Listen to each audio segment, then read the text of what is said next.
1400 साल पहले तक मुसलमान एक साथ रहते थे, भाइयों की तरह। फिर ऐसा क्या हुआ कि मुसलमान शिया सुन्नी जैसे फिरकों में बट गए। आज 1400 साल गुजर गए हैं और नौबत यहाँ तक आ गई है कि ये लोग एक दूसरे को मुसलमान ही नहीं समझते, और यहाँ तक कि एक दूसरे के खिलाफ कुफ्र के फतवे देते हैं, और यहाँ तक कि एक दूसरे को वाजिबुल कत्ल समझते हैं। इसका मतलब एक फिरका दूसरे फिरके पर फतवा देता है कि इनको मारना ज़रूरी है या फिर इनको मारना सवाब है। क्यों आखिर शिया सुन्नी एक दूसरे से इतनी नफरत करते हैं? क्या वजह थी कि मुसलमान इतने फिरकों में बैठ गए? आए जानते हैं इस वीडियो में। रावलपिंडी की इंसदादी दहशतगर्दी अदालत ने मजहबी मुनाफरत फैलाने के इल्जाम में अहले सुन्नत व जमात इस्लामाबाद के सदर को 6 माह कैद और जुर्माने की सजा सुना दी। मुफ्ती तनवीर को कमरा अदालत से गिरफ्तार कर लिया गया।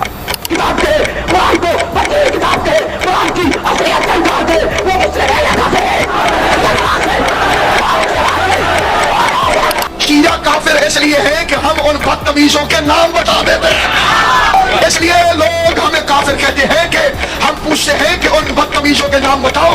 तो सबसे पहले हमें ये जानना होगा कि ये फिरके आखिर बने क्यों थे और कब बने थे। बात शुरू होती 656 ईस्वी में, जब मौला अली को खलीफा बनाया गया। मौला अली इस्लाम के चौथे खलीफा थे, जबकि हज़रत अबू बकर सिद्दीक पहले खलीफा थे, और हज़रत उमर फारूक इस्लाम के दूसरे खलीफा थे, और हज़रत उस्मान गनी इस्लाम के तीसरे खलीफा थे, और मौला अली अलैहिस्सलाम इस्लाम के चौथे खलीफा थे।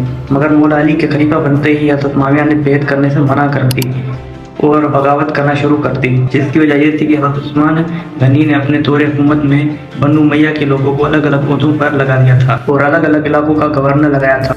मौला अली ने खलीफा बनते ही इन गवर्नर को अपनी पोस्ट से हटने का हुक्म दिया, क्योंकि इनकी वजह से खिलाफत अनस्टेबल हो गई थी। मगर उस वक्त ईरान के गवर्नर मुआविया बिन अबू सुफियान ने हुकूमत छोड़ने से मना कर दिया और बहाना यह दिया कि वो हुकूमत तब तक नहीं छोड़ेंगे जब तक वो हज़रत उस्मान गनी की कत्ल का बदला नहीं ले लेते।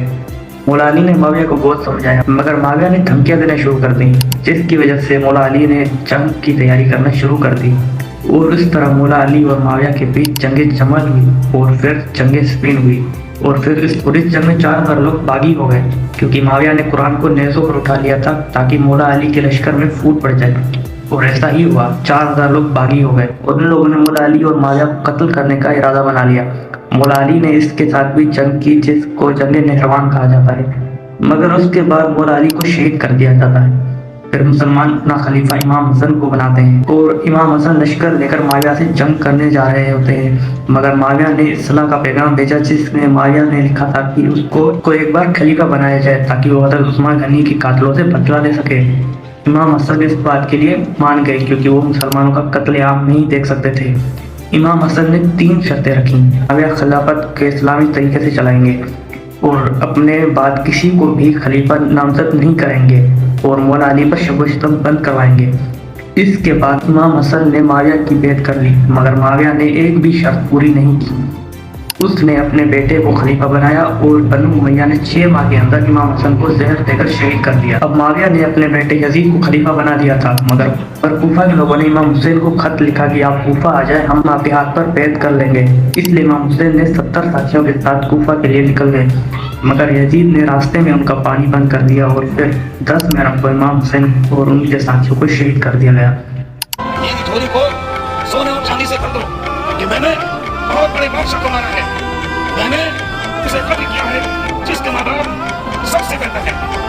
मेरे दामन को लाल याकूत और ज़मरुद से भर दो कि मैंने उसे इस असदुल्लाह को मारा है। से शुरू हुआ शिया फिरका, क्योंकि अब लोग 2 हिस्सों में बट गए थे। एक हिस्सा जो कि मौला अली और अहले बैत की साइड थे, और दूसरा हिस्सा जो बनु उमैया की साइड थे। अब जो शिया बन गए थे उनका कहना था कि हज़रत मोहम्मद सल्लल्लाहु अलैहि वसल्लम ने मौला अली को मौला का लक़ब दिया है, और मौला अली नबी पाक के बाद उनके जानशीन हैं, और वो मौला अली को पहला इमाम मानते हैं और पहला खलीफा भी। शिया अबू बकर, उमर और उस्मान गनी को खलीफा नहीं मानते और सहाबा से नफरत भी करते हैं, और 10 मुहर्रम को मातम भी करते हैं। वहीं पर सुन्नी अबू बकर, उमर और उस्मान को भी खलीफा मानते हैं और मुआविया को भी, और मातम को हराम भी कहते हैं। शिया ने अहले बैत की मोहब्बत में कुरान को पीठ के पीछे कर दिया, जबकि सुन्नी कई फिरकों में बट गए। इस्लाम फिरका वारियत से मना करता है, उनमें से कोई भी फिरका हक पर नहीं है, और ये दोनों फिरके गलत हैं।